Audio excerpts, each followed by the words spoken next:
Vidal, on voit bien que la toxicologie des médicaments se porte généralement sur le foie. C'est-à-dire que c'est le premier organe qui trinque. Voilà. Et donc, dans ce 4e point que je donne sur 5, c'est vous dire simplement, mesdames et messieurs, que quand vous prenez un médicament, évidemment, il est important que vous compreniez que si ce médicament est pris à jeun, le foie va prendre ça de plein fouet. Donc, d'une façon générale, il faut prendre des médicaments au moment des repas, et notamment pour les feralgan, et notamment pour le paracétamol, qui est un médicament qui est pris par certaines ou par certains comme des bonbons. Eh bien, le paracétamol, mesdames et messieurs, peut vous provoquer une insuffisance hépatique foudroyante, définitive, qui va nécessiter une greffe de foie. Donc, le paracétamol, c'est jamais entre les repas, c'est obligatoirement pendant les repas. D'accord. C'est une faute majeure des médecins. Oui, mais quand on a mal à la tête. Eh bien, on mange avec. On prend le paracétamol et en même temps on mange. Oui, mais si vous dites qu'il faut pas manger entre les repas. Si on a mal à la tête entre les repas, qu'est-ce qu'on fait ? On mange une pomme, on mange un yaourt, on mange un fromage blanc.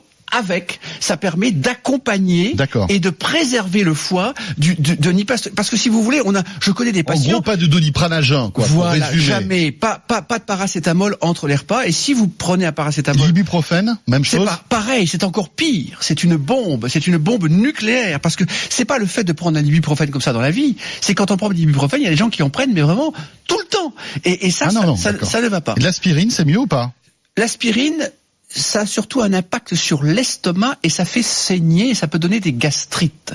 Donc les aspirines à 1000 mg, n'en parlons pas, parce que là, non, mais on a mal à la tête, par exemple. Vaut mieux prendre. On s'éloigne un petit peu.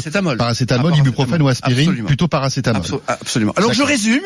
Évidemment, boire de l'eau. Évidemment, laisser reposer le foie entre les repas. Évidemment, diminuer les sucres trop rapides et plutôt que du riz, prendre des pâtes, par exemple. Plutôt que du pain blanc sans aucune qualité, prendre du pain complet. C'est évidemment du gras, c'est de l'huile d'olive, c'est du poisson, c'est éviter un excès de fromage ou un excès de beurre, mais tout en mangeant du fromage et du beurre. C'est évidemment, comme je vous le dis, ne pas prendre trop de médicaments, car au-delà de 4 médicaments, les transporteurs sanguins, dont le foie est un activateur, ne peut plus transporter les médicaments. Donc, sur 10 médicaments, le foie va en transporter que 4. Donc, de toute façon, il y a déjà 6 médicaments à jeter. Et le foie doit les métaboliser pour les ramener au rein. Et quand un foie ne fonctionne pas, c'est une insuffisance rénale.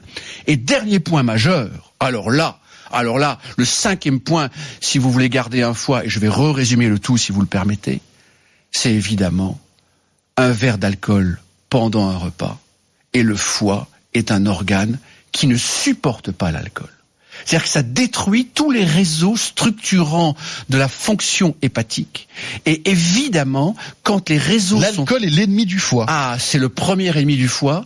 Le deuxième ennemi du foie, et là je vais le dire maintenant, c'est l'hyperstress, c'est la fatigue, et j'en parlerai pas aujourd'hui, j'en parlerai dans une prochaine émission sur le stress, mais concrètement, l'alcool plus le stress, plus le tabac, plus manger entre les repas, fait que le foie ne va pas résister un siècle. C'est-à-dire qu'un foie, c'est fait pour un humain qui peut vivre 3 siècles, sans aucun problème.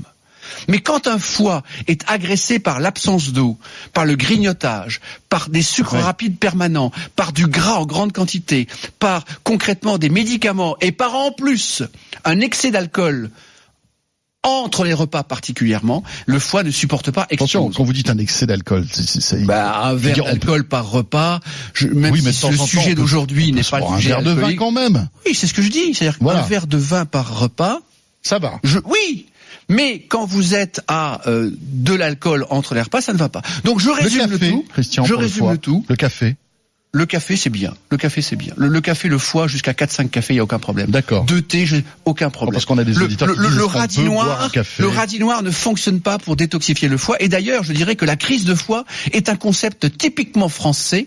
Et les 5 points que je viens de vous donner, mesdames et messieurs, c'est-à-dire l'eau, préserver le sucre, penser au gras, les médicaments, l'alcool et évidemment le repos et évidemment, je dirais, la santé et dormir, eh bien concrètement, l'idée c'est tout cela vous préserve le foie, vous préserve la vie, vous préserve la santé.